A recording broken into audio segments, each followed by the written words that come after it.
Hello and very warm welcome to my dear little friends. मी मानसी तुमच्या सगळ्यांचं इथे मनापूर्वक स्वागत करते आजच्या या सेशनमध्ये. आज आपण तुमच्या इंग्लिश मधला नेक्स्ट चॅप्टर जो होता एंड्रोक्लस अँड द लायन त्याचा पुढचा भाग पढू आणि वाचू की स्टोरी मध्ये पुढे काय झालं.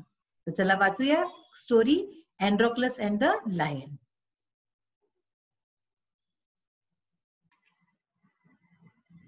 तर मुलांनो, आतापर्यंत आपण वाचलं या स्टोरीमध्ये की कसा एंड्रोक्लस एक खूपच चांगला माणूस होता आणि त्याचा मालिक जो होता त्यांनी त्याला स्लेव्ह बनवून ठेवलं होतं, बंधक बनवून ठेवलं होतं आणि फार वाईट व्यवहार करत होता त्याच्याबरोबर. त्याला खाय प्यायला न दे आणि त्याला चाबुकनी कोडे मारत होता.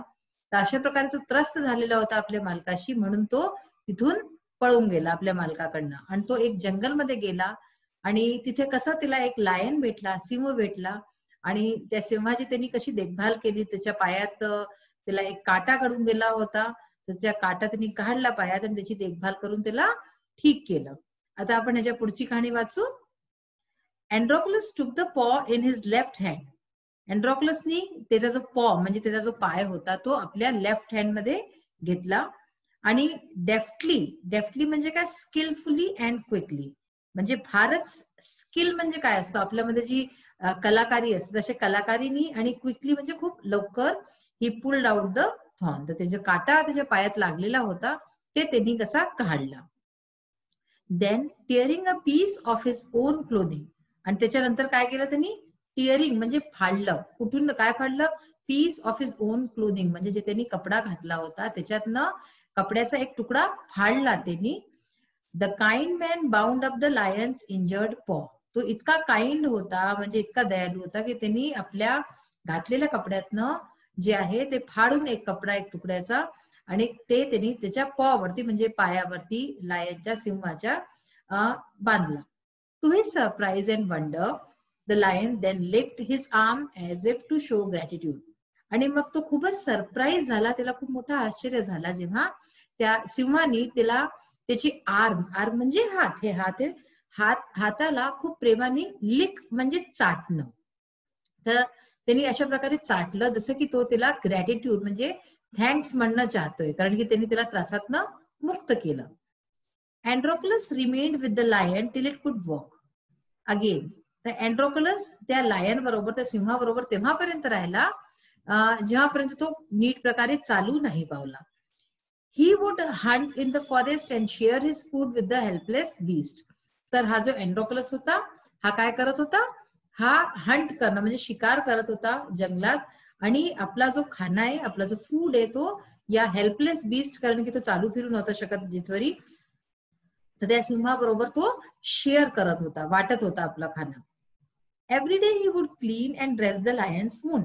आणि अशाच प्रकारे रोज तो त्याचा जो वुंड होता, त्याचा जो घाव होता त्याला तो साफ करत होता आणि ड्रेस करत होता म्हणजे त्याच्यात मरमपट्टी करत होता. Soon the lion was able to move about. आणि अशा प्रकारे खूप लवकरच त्याच्या उपचाराने लायन जो होता तो इकडे तिकडे चालू फिरू लागला आणि ठीक झाला. Many times it followed Androcles wherever he went. कितीकन वेळी त्या सिंह जो होता तो एंड्रोक्लसच्या मागोमागे फिरत होता जिथेही तो जात होता. In the meanwhile, Androclus' master had complained to the authorities that his slave Androclus had run away. अच्छा, आता जितक्या वेळा तिकडे हे सगळं जंगलात चाललं होतं त्याच दौरान त्याचा जो मास्टर होता एंड्रोक्लसचा, त्यांनी तिथे अथॉरिटीजला म्हणजे जे प्रशासन होतं तिथे मोठं राजाचं, त्यांना कळवलं की अशा प्रकारे माझा स्लेव्ह, माझा एक बंधक पळून गेलाय. कारण की तुम्हाला या स्टोरीच्या आधीच सांगितलं होतं की हा फार मोठा जुर्म होता, कोणी पळू नव्हतं शकत. Soldiers were sent in all directions to capture Androclus. तर जे सैनिक होते त्यांना चारी दिशांना धाडलं गेलं की ते एंड्रोक्लसला शोधून आणे आणि त्याला परत आणे. They searched for him high and low but couldn't find him. त्यांनी चारीकडे खूप त्याला शोधलं पण ते एंड्रोक्लसला नाही शोधू पावले. At last they came to the forest where Androclus lived. शेवटी, at last म्हणजे शेवटी, ते त्या जंगलात आले जिथे एंड्रोक्लस राहत होता. It so happened that Androclus had gone out alone that day, while the lion rested near the cave. त्याच दिवशी नेमकं असं झालं होतं की एंड्रोक्लस जो होता तो जो आहे एकटा, अलोन म्हणजे एकटा, त्या दिवशी बाहेर गेला होता आणि लायन जो होता, जो सिंह होता, तो काय करत होता, केव म्हणजे गुफेच्या जवळ तो आपल्या गुफ्यामध्ये रेस्ट करत होता, आराम करत होता. Both of them fell into the hands of the soldiers. अशा प्रकारे दोघे वेगळे वेगळे सैनिकांनी दोघांना पकडून घेतलं. The soldiers took them back to the city. आणि जे सैनिक होते ते त्यांना वापस शहरमध्ये, सिटीमध्ये घेऊन आले.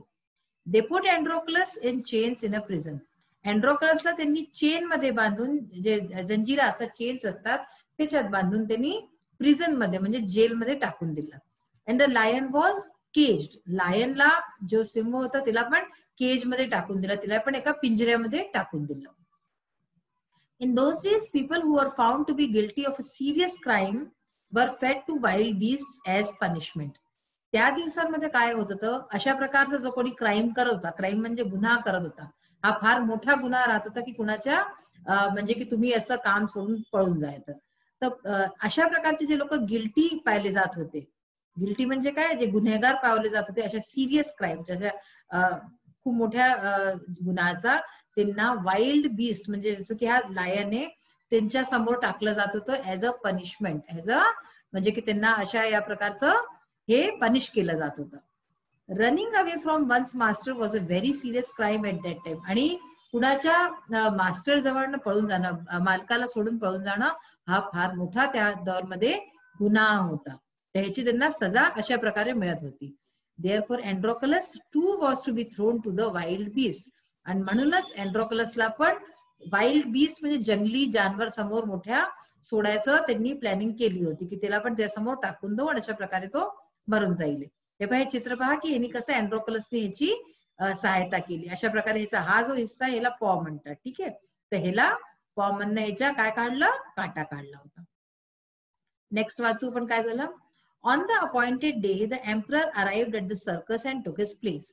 आता जो दिवस ठरवला गेला होता, त्या ठरवलेल्या दिवशी जो राजा होता, एम्परर होता, तो आला. अराइव्ड म्हणजे आला ऍट द सर्कस, सर्कस मध्ये आला आणि आपली जागा त्यांनी घेतली. The crowds cheered loudly. जी क्राऊड होती, भीड होती, ते खूप जोराजोराने चिअर करत होते, म्हणजे ते खूप प्रसन्न होत होते, जोराजोराने ओरडत होत होते. The trumpeters blew the trumpet. म्हणजे जे ते वाजवतात ना जोर, मोठे मोठे वाद्ययंत्र, ते वाजवत होते आपले. And Androcles was brought into the arena. आणि अँड्रोक्लसला एरिना मध्ये आणलं गेलं. एरिना काय असतं, a ground surrounded by seats on all sides for sports and other public events. कधी जर तुम्ही बघितलं असेल की असा मोठा गोल घेरा असतो आणि त्याच्या चारीकडे ऑडियन्स बसली, म्हणजे लोक बसलेले आहे, आणि मध्ये जे आहे काही पण ऍक्टिव्हिटीज, चाहे ते स्पोर्ट्सच्या असो, चाहे आणि काही असो, अशा होतात, तर त्या जागेला अरिना म्हणतात. इथे काय चाललंय गोष्ट, सर्कस. इथे सर्कस चाललं होतं, म्हणजे सर्कस मध्ये असं करणार होते ते लोक. तर अशा प्रकारे अँड्रोक्लसला आणलं गेलं अरिनामध्ये. हे चेन्स वर अनबाउंड, म्हणजे ह्याचे चेन्स जे ज्याच्यात बांधलं गेलं होतं चेन्स मध्ये, ते सोडून दिले गेले. He felt weak and dismayed. आणि त्याला खूप कसं वीक, खूप कमजोर त्याला महसूस होत होतं. आणि डिसमेड म्हणजे सॅड, तो फार जास्त दुखी होता. He was certain that this was the last day of his life. आणि तो त्याला ही गोष्टची खात्री होऊन गेली होती की आज माझ्या जीवनाचा आखरी दिवस आहे, शेवटला दिवस आहे. कारण की त्याला माहिती होतं की त्याच्याबरोबर काय होणार आहे, त्याच्यासमोर त्याला कोणत्या जानवरासमोर ठेवून दिलं जाईल की तो त्याला येऊन खाऊन दे. At the opposite end, a gate was raised and a ferocious lion was released into the arena. अच्छा, दुसरी बाजूकडे, जसं की इकडे ह्याला सोडलं गेलं अँड्रोक्लसला, दुसऱ्या बाजूला एक लायन होता, त्याला सोडलं गेलं. फेरोशियस म्हणजे काय, वाईल्ड अँड डेंजरस, फियर्स. ठीक आहे, जंगली आणि खूप जास्त खतरनाक, आणि फियर्स म्हणजे खूप ज्याच्यात राग भरलेला असो, अशा प्रकारचा फेरोशियस लायन होता. त्याला पण त्या अरिनामध्ये सोडलं गेलं. It had been kept hungry to make it more ferocious. आणि त्याला त्याचा राग वाढवायकरता काय केलं गेलं, त्याचं अंगातला गुस्सा आणि त्याला आणि खतरनाक करायकरता त्याला खूप दिवस पर्यंत हंग्री ठेवलं गेलं, त्याला भूक ठेवलं गेलं, खाय प्यायला नाही दिलं गेलं. अँड्रोक्लस वॉज फिल्ड विथ फिअर. हे पाहून अँड्रोक्लसला, त्या सिंहाला पाहून त्याला खूप भीती वाटली मनातनं. But he put up a brave front. पण तरी पण त्यांनी काय केलं, put up a brave front म्हणजे show that one is not afraid. त्यांनी आपली भीती समोर येऊ नाही दिली. द लायन सॉ अँड्रोक्लस अँड रश्ड टुवर्ड्स हिम. लायननी जेव्हा अँड्रोक्लसला बघितलं, तो एकदम त्याच्याकडे धावला जोराने, कारण की तो खूप तेज भूकही होता. बाउंडिंग अँड रोरिंग म्हणजे जोराजोराने आवाजा करून आणि धाडून तो त्याच्याकडे जाऊ लागला. But suddenly it stopped in its tracks. पण अचानक से तो थांबून गेला आपल्या रस्त्यात. Then it moved slowly forward आणि मग तो हळूहळू चालू लागला पुढे. All its rage seem to have melted. आणि जसं वाटलं की जसं त्याचा जो राग होता, क्रोध होता, तो एकदम पिघळून गेला. मेल्ट म्हणजे पिघळणं. अँड्रोक्लस सॉ दिस टू. अँड्रोक्लसने पण हे पाहिलं. Each friend recognize the other. आणि दोघांनी एकामेकाला ओळखून घेतलं. त्यांनी ओळखलं की हा तोच लायन आहे आणि हिने पण अँड्रोक्लसला ओळखून घेतलं. तर आजच्या सेशन मध्ये आपण इतकी स्टोरी वाचू. पुढची स्टोरी आपण नेक्स्ट सेशन मध्ये वाचू. आता याचे थोडेसे एक्सरसाइजेस करूया.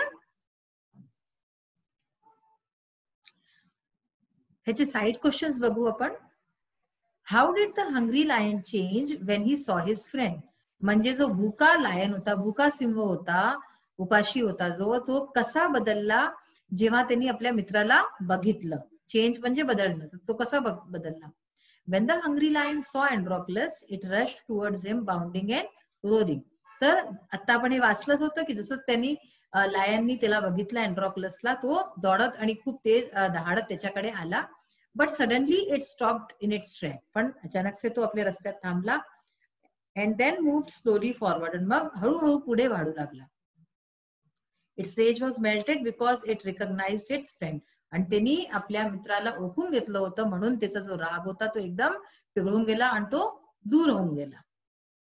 How did the emperor reward अँड्रोक्लस.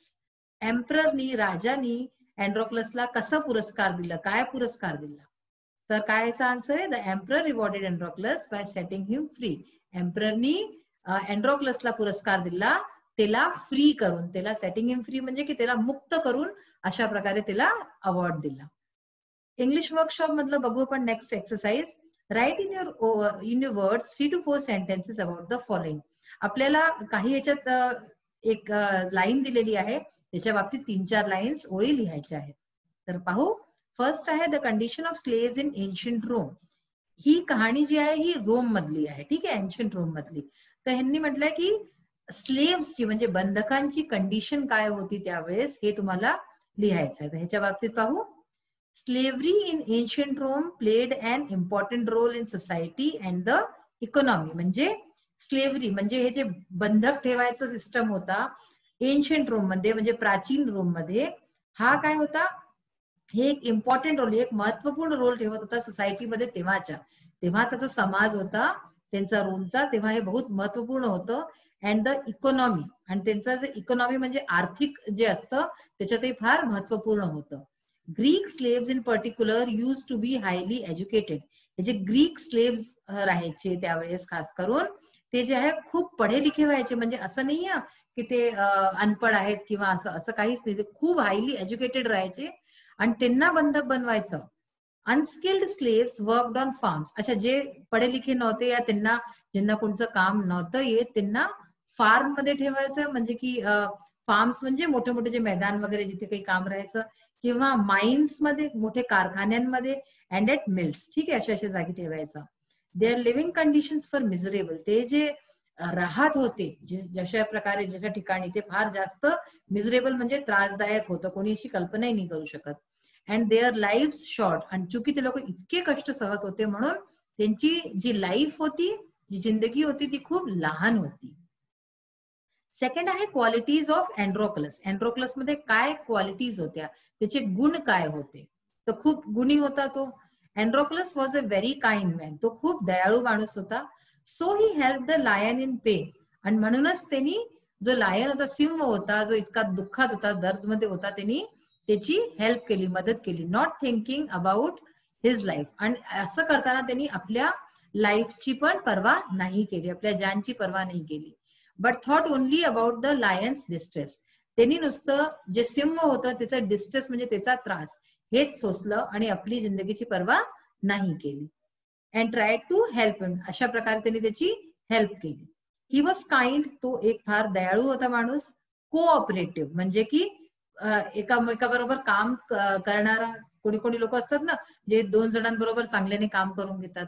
Understanding, समजणारा, समजूतदार होता. सेन्सिटिव्ह होता, म्हणजे फार त्याचा जो आहे सेन्सिटिव्ह होता, म्हणून त्यांनी लायनचं पेन समजलं, लायनचा दर्द समजला आणि त्याचा त्याला कष्टापासून मुक्ती दिलवली. ब्रेव होता, तेव्हाच तो पळून जो जंगलात गेला आणि त्याला भयभीती नव्हती कोणत्या जानवरांची. करेजियस होता अँड फ्रेंडली बाय नेचर, खूप साहसी होता आणि त्याचा नेचर कसा होता, तो खूप फ्रेंडली होता. Even wild animals can be our friends. Wild animals, जंगली जानवर पण आपले मित्र होऊ शकतात. तर ह्याच्या बाबतीत काय लिहू आपण, wild animals also have feelings and emotions. जे जंगली जानवर असतात त्यांना पण फिलिंग्स असतात आणि इमोशन्स असतात. If we help them definitely they will not be cruel with us. जर आपण त्यांची हेल्प करू, मदत करू, तर ते आपल्याला क्रुएल नाही राहतील.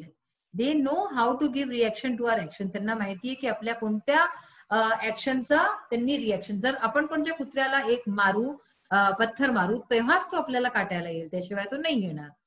If we treat them friendly and affectionately they can be our friends. तर अशा प्रकारे जर आपण त्यांना प्रेमाने, मैत्रीपूर्ण रूपाने त्यांच्याबरोबर व्यवहार करू, तर ते पण आपल्या बरोबर नीट राहतील, ते पण आपले फ्रेंड्स बनू शकतात. तर आज आपण अँड्रोक्लसची कहाणी आणि पुढे वाचली आणि पाहिलं की त्याच्यामध्ये कसं दोघे मित्र एरिनामध्ये एकमेकाला ओळखतात आणि कसं मग त्याच्या पुढे काय होईल हे आपण नेक्स्ट सेशन मध्ये वाचू. क्वेश्चन आन्सर्स तुम्ही बघितले, त्यांना लर्न करा डेली. अशा प्रकारे आजचं सेशन आपला संपतो. नेक्स्ट सेशन मध्ये परत भेटूया. Till then thanks, bye, have a nice day.